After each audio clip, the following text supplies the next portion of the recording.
Kita kembali ke Jakarta. Pemirsa, Menteri Luar Negeri Retno Marsudi belum lama ini menerima kunjungan mitranya dari Selandia Baru, Nanaya Mahuta. Dua isu utama yang dibahas adalah perdagangan dan bantuan vaksin COVID-19. Once again, warmly welcome Minister Mahuta to Indonesia. Menteri Luar Negeri Retno Marsudi mengatakan Selandia Baru adalah mitra penting Indonesia di kawasan Pasifik. Kedua negara telah memiliki kemitraan komprehensif sejak tahun 2018. Kemitraan ini menjadi fondasi kuat dalam upaya kedua negara untuk terus meningkatkan kerjasama, termasuk di masa sulit di tengah pandemi COVID-19. Dalam pertemuan dengan Menteri Luar Negeri Selandia Baru Nanaya Mahuta, dibahas beberapa isu terkait perdagangan. Indonesia meminta Selandia Baru memberikan akses pasar terhadap buah-buahan tropis dari Indonesia.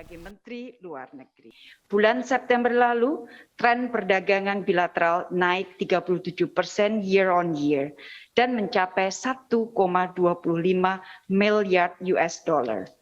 Kerja keras masih diperlukan untuk mencapai target 2,8 miliar US dollar di tahun 2024.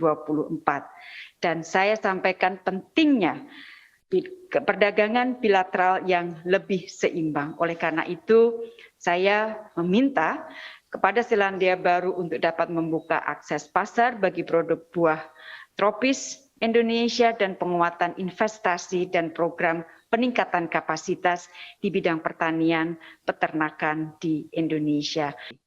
Rekan-rekan media yang saya hormati. Sementara Menlu Selandia Baru menekankan kerjasama di bidang energi terbarukan dengan proyek yang sudah berjalan di Flores, Nusa Tenggara Timur. Menlu Mahuta juga memastikan kerjasama pemberdayaan perempuan dan masyarakat adat. Telah menjadi fondasi kuat. Indonesia is New Zealand's largest partner for development cooperation outside of the Pacific. We will continue to build on this cooperation, including through initiatives which contribute to women's empowerment and support for Indigenous communities. Dalam upaya kedua negara, Menlu Retno juga menyambut baik peningkatan kerjasama kesehatan yang telah dilakukan selama pandemi. Selandia Baru telah memberikan dukungan berupa vaksin, ventilator, rapid test, dan juga dukungan untuk lembaga Aikman. Dari Jakarta, Tim Liputan iNews melaporkan. Pemirsa, KTT Iklim di Glasgow gagal mencapai kata sepakat terutama dalam isu penghentian penggunaan energi batu bara yang masih ditolak oleh India dan juga China.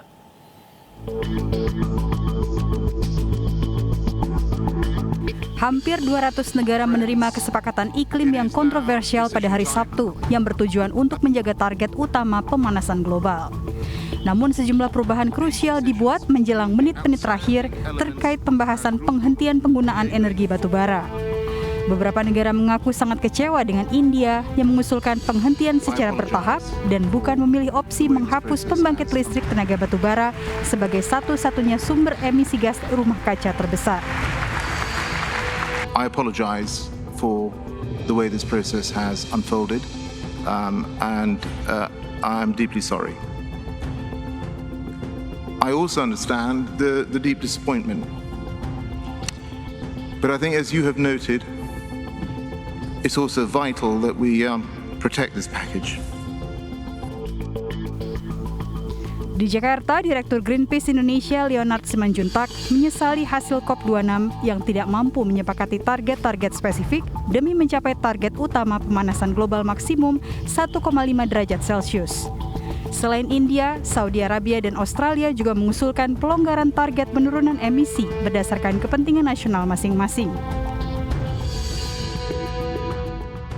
Indonesia sendiri sebenarnya dalam perundingan 2 minggu yang lalu di Glasgow termasuk 23 negara yang punya komitmen untuk menutup operasi PLTU secara bertahap. Disebutkan bahwa ada target penutupan PLTU batubara sebelum 2040 bila mendapat dukungan internasional. Saat ini kita tahu target kita pemerintah itu 2056 yang sangat tidak mencukupi, sangat jauh sebenarnya dari yang seharusnya. Yang seharusnya bahwa batubara, PLTU batubara itu sebenarnya harus sudah ditutup. Kalau sainsnya bilang 80% untuk seluruh PLTU di dunia ini harus sudah tutup pada tahun 2030 bila kita mau mencapai 1,5 derajat maksimum. Persoalannya RUPTL tadi yang Mary sampaikan, rencana umum tenaga listrik kita untuk dekade ini 2021-2030 justru masih menempatkan batu bara sebagai sumber energi utama. Jadi masih ada dominan batu bara di situ, termasuk PLTU batu bara baru sekitar 13,9 gigawatt.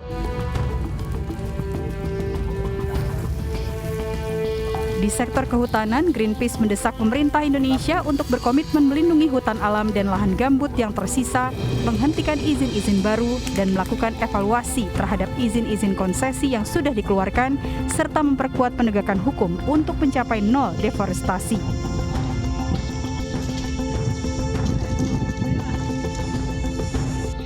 Artinya dengan ditemukannya sejumlah seluas 3 juta, lebih dari 3 juta hektar perkebunan di dalam kawasan hutan, seharusnya ada langkah korektif berupa evaluasi izin atau bahkan berakhir pada pencabutan izin. Itu satu. Kemudian kami juga dalam hal ini mendesak pemerintah untuk memperkuat penegakan hukum.